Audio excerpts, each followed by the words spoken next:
Hello everyone, welcome to in this session my dear friends. Educom पर आपका स्वागत है। तो दोस्तों, जो हम अपनी इंडियन पॉलिटी एंड गवर्नेंस की सीरीज में ऐतिहासिक बैकग्राउंड पढ़ रहे थे भारतीय संविधान का, उसी श्रृंखला में आज हमारा ये चौथा लेक्चर है। तो कल तक हमने देखा था कि 1773 के रेगुलेटिंग एक्ट से लेके 1919 के भारत परिषद अधिनियम तक जो भी अधिनियम आए थे, हमने उनके प्रमुख प्रावधानों को देखा था। उसके बाद के हमारे तीन प्रमुख अधिनियम हैं। 1919 भारत शासन अधिनियम 1919, भारत शासन अधिनियम 1935 और भारतीय स्वतंत्रता अधिनियम 1947। तो हम आज के इनके प्रावधानों को देखते हैं। देखिए, कल हमने देखा था कि 1857 की क्रांति के बाद ब्रिटिश सरकार को एहसास हो गया था कि अगर भारत में शासन सुचारू रूप से लंबी अवधि तक बनाए रखना है तो कहीं ना कहीं यहाँ के लोगों को भी, यहाँ के जो प्रमुख लोग हैं उनको भी सत्ता में भागीदारी बनाना पड़ेगा, तभी हम यहाँ पर शासन सुचारू रूप से चलाया जा सकता है। और उसी के अंतर्गत इंडियन काउंसिल एक्ट की जो सीरीज थी 1861 का अधिनियम, Indian council act 1861, Indian council act 1892 और भारतीय परिषद अधिनियम 1909, उनमें हम निरंतर देखते हैं कैसे भारतीय की भागीदारी निरंतर जो है बढ़ाई जाती है। और सिविल सेवा में भी और प्रशासन में भी, प्रशासन और राजनीति में भी लोगों की भागीदारी जो है निरंतर बढ़ती हुई दिखती है। तो उसी के बाद ये जो हमारे जो दो प्रमुख अधिनियम है, भारत शासन अधिनियम 1919 और भारत शासन अधिनियम 1935, इनका प्रमुख ये जो भी है काफी इंपॉर्टेंट है। जो भारत शासन अधिनियम 1919 है, इसे मॉन्टेग्यू चेम्सफोर्ड भी मॉन्टेग्यू चेम्सफोर्ड रिफॉर्म्स के तौर पर भी जाना जाता है। तो देखिए, अगर हम इस अधिनियम के इंपॉर्टेंट प्रोविजंस की बात करें तो इसमें पहली बार क्या हुआ था दोस्तों, इसका जो पहला इंपॉर्टेंट प्रोविजन ये था कि जो सरकार जिन विषयों में कानून बना रही थी उनको दो भागों में विभाजित कर दिया गया था। जैसे कि हमारी 7वीं कुछ विषय ये थे जो किसमें केंद्र सरकार कानून बना सकती थी और कुछ विषय ऐसे थे जिनमें राज्य सरकार कानून बना सकती थी। जैसे कि हमारी 7वीं अनुसूची में प्रावधान है कि कुछ विषय ऐसे हैं जिसमें केंद्र सरकार कानून बना सकती है, कुछ विषय ऐसे हैं जिसमें राज्य सरकार कानून बना सकती है, कुछ जो है केंद्रीय सूची जो दोनों में है, दोनों जो कुछ विषय ऐसे हैं जिनमें दोनों सरकारें कानून बना सकती हैं, और कुछ अवशिष्ट विषय हैं, अवशिष्ट सूची के विषय हैं। वो प्रावधान हम देखेंगे 1935 के अधिनियम में था और फिर उसे कैसे हमारे भारतीय संविधान में शामिल किया गया है। तो अभी के लिए जो है विषयों को दो भागों में विभाजित कर दिया गया था, कुछ में केंद्रीय सरकार जो कानून बना सकती थी और कुछ में प्रांतीय सरकारें। इसको मैं पॉजिटिव प्रोविजन मानता हूं। याद करने के लिए मैं अभी बताऊंगा आपको। तो ये पॉजिटिव प्रोविजन, आप इसको ऐसे देख सकते हैं। नेगेटिव प्रोविजन ये था दोस्तों कि जो प्रांतीय विषय थे उनके दो विषयों में विभाजित कर दिया गया था। एक था हस्तांतरित विषय और दूसरा आरक्षित विषय। तो हस्तांतरित जो आरक्षित विषय थे उसमें जो गवर्नर था प्रांत का, वो उन मंत्रियों की सहायता से कानून बनाता था जो विधान परिषद विधानसभा में जो थे वो रिस्पॉन्सिबल नहीं थे, जवाबदेह नहीं थे। और जो हस्तांतरित विषय थे उनमें उन मंत्रियों की सहायता से या उन प्रतिनिधियों की सहायता से, सलाह से कानून बनाता था जो विधान परिषद के प्रति जवाबदेह थे। तो यह इसका एक नेगेटिव प्रोविजन है। दूसरा दोस्तों, बजट का जो पृथक्करण है, हमने देखा था कि 1860 में बजट बनाने की प्रक्रिया शुरू हुई थी। और तो जो बजट का जो है राज्यों को जो है अब अपना बजट बनाने का स्वतंत्रता दे दी गई थी। एक मिनट दोस्तों।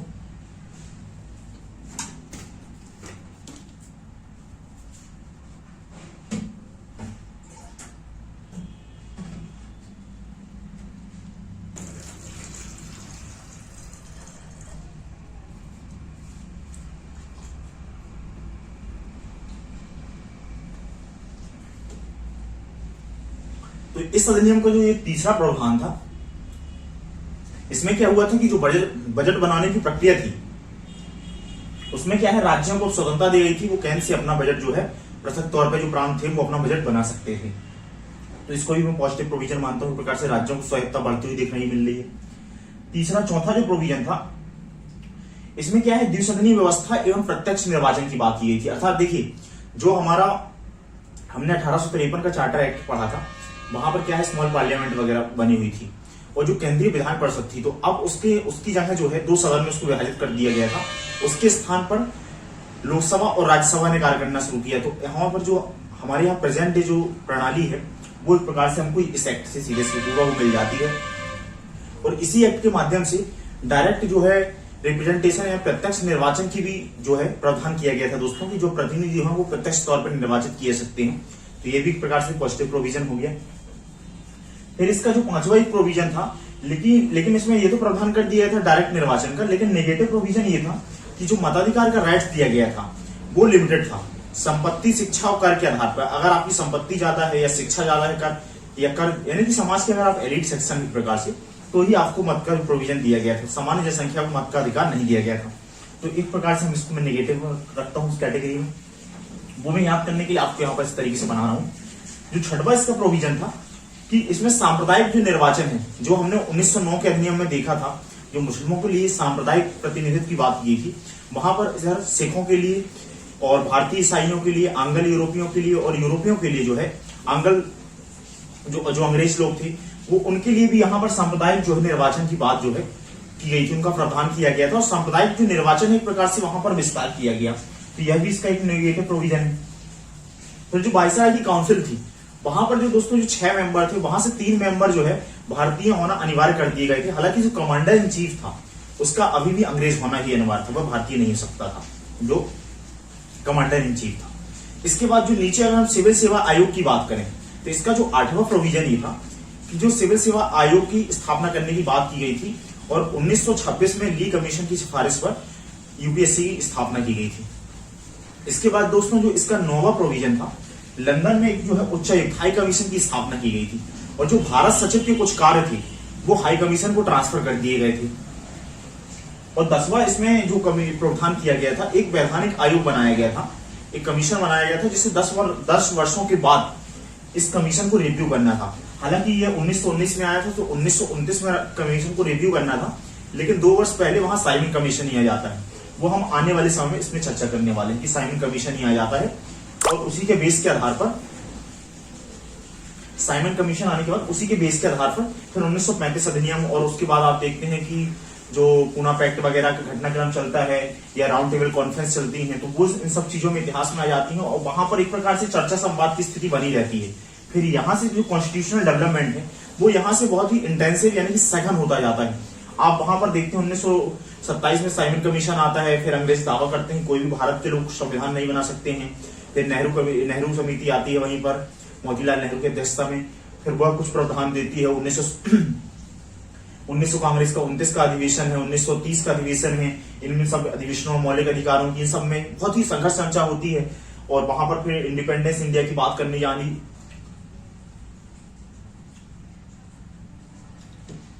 शुरू हो जाती है। तो उसी क्रम में फिर क्या है कि भागीदारी बहुत ज्यादा बढ़ने लगती है। तो ये इसके इंपॉर्टेंट प्रोविजन थे दोस्तों, जो भारत शासन अधिनियम हमारा जो 1919 था। और इसको याद करने के लिए देखिए मैंने लिखा है यहाँ पॉजिटिव नेगेटिव पॉजिटिव, यानी कि आप पॉजिटिव प्रोविजन, फिर नेगेटिव प्रोविजन। पॉजिटिव में आपको केंद्रीय प्रांतीय विभाजन वाला, नेगेटिव में उसको हस्तांतरित और आरक्षित हिस्से में डिवाइड कर दिया गया। फिर पॉजिटिव में क्या है कि बजट का पृथक्करण कर दिया गया।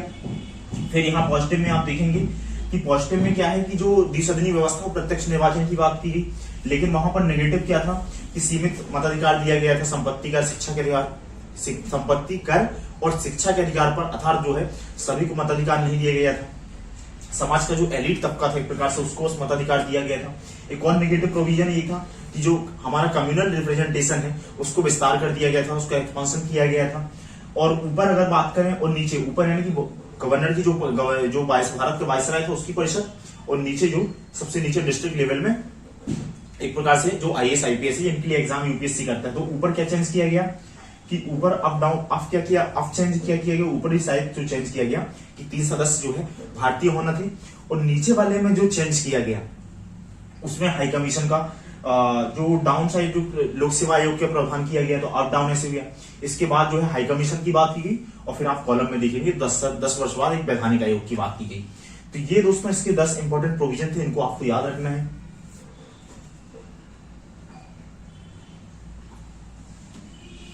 अब देखिए जैसे कि इसके बाद जो है 1929 में साइमन का कोई कमीशन आना था जो इसके ऊपर जिसको रिव्यू देना था।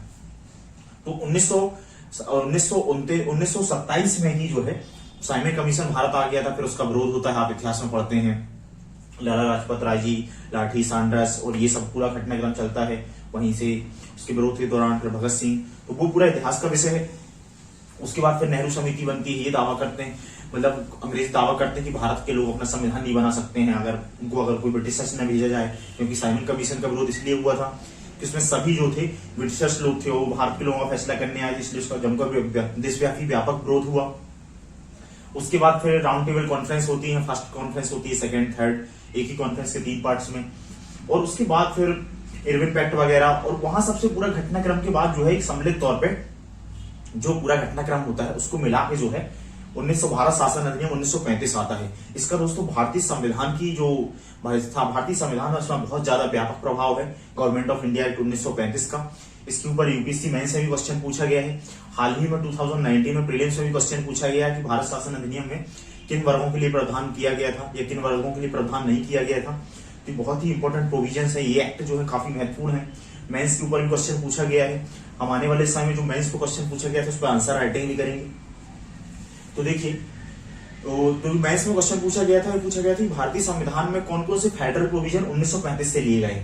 अब देखिए, सभी बच्चे जो है लक्ष्मीकांत किताब पढ़ते हैं और उसमें जो लिमिटेड प्रोविजन दिए गए हैं, लेकिन क्या हम उसी प्रोविजन के भरोसे अगर हमसे प्रश्न पूछा जाता है तो हम आंसर क्या उसके भरोसे अगर नहीं आता है तो क्या हम नहीं लिखेंगे, या कम आंसर लिखेंगे, छोटा आंसर लिखेंगे, या जो पॉइंट आते हैं तो हम उसके ऊपर आंसर राइटिंग करेंगे। कैसे हम एक ठीक ठाक आंसर, इतनी इंफॉर्मेशन भी कैसे हम एक अच्छा आंसर बना सकते हैं। फिलहाल अभी हम 1935 के अधिनियम में जो प्रोविजन थे उनको देखते हैं। तो देखिए, जो इसमें पहला प्रोविजन था, इसमें एक अखिल भारतीय संघ की स्थापना की गई थी कि भारत में जो रियासतें हैं, ब्रिटिश भारत है, उन सबको मिलाकर एक अखिल भारतीय संघ की स्थापना की जाएगी। हालांकि रियासतों ने जो है इस पर शामिल होने से इनकार कर दिया, तो कभी भी यह जो संघ है अस्तित्व में नहीं आ सका। तो यहाँ पर एक फेडरल जो है यूनियन की बात बनाने की बात की गई थी। और इसमें जो है जो अनुसूची, यहाँ पर हमने देखा था जो 2 विषय बांटे गए थे, केंद्रीय सूची, राज्य सूची और समवर्ती सूची। वहां पर जो है यहाँ पर 3 विषय विभाजित की जाती है। जो अवशिष्ट सूची है उसका जो है वो वायसराय को दे दिए जाते हैं, यानी कि जो नए नए विषय आएंगे कानून बनाने के लिए वो किसको दे दिए जाएंगे। जैसे कि जब हमारा भारतीय संविधान बना था तो उसमें कुछ विषय जो है केंद्र के ऊपर बांटे गए, कुछ विषय जैसे शिक्षा है, राज्य है, शिक्षा है, स्वास्थ्य है, ये राज्यों को बांट दिए गए। और उसमें से कुछ विषय ऐसे थे जिसमें दोनों कानून बना सकते थे, जैसे कि कोई न्यायिक प्रकरण है या सिविल लॉ वगैरह से पारिवारिक विवाद, इस तरीके से जो कुछ ऐसे मामले हैं जिनमें दोनों सरकार जो है कानून बना सकती है समवर्ती सूची में। हालांकि जैसे पर्यावरण वगैरह है तो उसको उठा के फिर उसमें डाल दिया गया केंद्रीय सूची में, समवर्ती सूचियां बना दिया गया है। और जो अवशिष्ट सूचियां हैं, अवशिष्ट सूचियां ऐसे विषय जिन पर जो है ना तो अभी कोई जब कॉन्स्टिट्यूशन लिखा गया था तब ऐसी जानकारी नहीं थी कौन कौन से विषय आने वाले हैं। जैसे एक प्रकार से निस्ता का मामला आने वाला है, या निस्ता के साथ साथ अगर आप देखेंगे इंटरनेट है, कोई विषय आ रहा है, स्पेस के ऊपर कोई वारफेयर वगैरह की बातें, इनके ऊपर जो है जो अवशिष्ट सूचियां हमारे भारतीय संविधान में केंद्र सरकार के पास है, यहाँ पर जो है वायसराय को दी गई थी। हालांकि ये जो है फेडरल जो यूनियन है वो कभी अस्तित्व में नहीं आया।